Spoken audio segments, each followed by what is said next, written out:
So do beginners or even most average Joes need to even bother with having a long, drawn out, periodized plan for their training, or is it good enough to just focus on trying to make some sort of progression over time?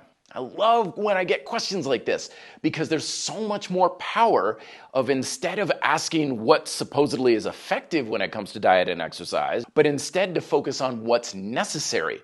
Because when you understand what's most necessary, not only is that going to be way more effective, but it also allows you to weed out the 80 or 90% of everything out there that's going to be a waste of your time and energy. And I would certainly argue that for a lot of people, when they're beginning their journey for those first several months, maybe even the first year or two, that type of long periodized plan with microcycles and mesocycles and macro cycles and stuff probably isn't really that necessary. Because remember, you're not going to get results because of your plan or your routine.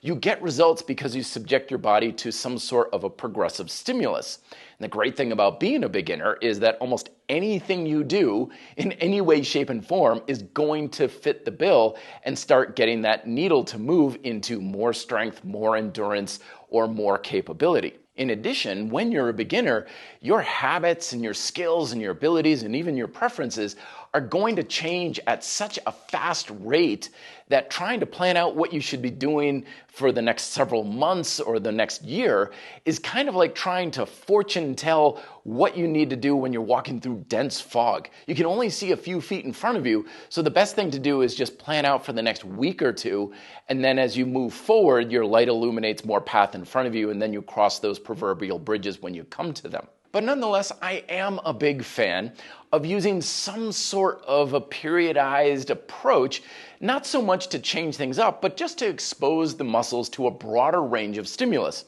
So for example, we have the range of tension versus repetitions. And if you're always using, like, let's say 2 sets of 10, you're subjecting your muscles to a very narrow range of what they're capable of, where they could go and try and develop a lot more strength, or they could develop a lot more stamina and endurance. And there's a host of benefits to using all of this range. And when you limit yourself, you're ultimately limiting that stimulus. So when you're using some sort of a change it up periodized plan, what you're doing is just subjecting your muscles to a broader stimulus. But don't get too hung up on, okay, how do I do that? Is it every 4 months? Is it every 6 weeks or whatnot? The great thing about this, once again, being like a beginner, is no matter how you do this, it's probably going to work. If you're usually used to doing 2 sets of 10 and suddenly start training heavier, it's going to get you stronger. If you're usually training heavier and then you go with a higher repetition, it's going to move the needle more in that direction. Some people like to change it up every month. Some people it's 2 weeks. Some people it's every week or even every other workout. And then of course, even in grind style calisthenics, we subject the body to a very wide range of stimuli in the same workout. It doesn't really matter how you're getting that broad range taken care of, just as long as that is happening in whatever way that kind of jives with your preferences and your schedule.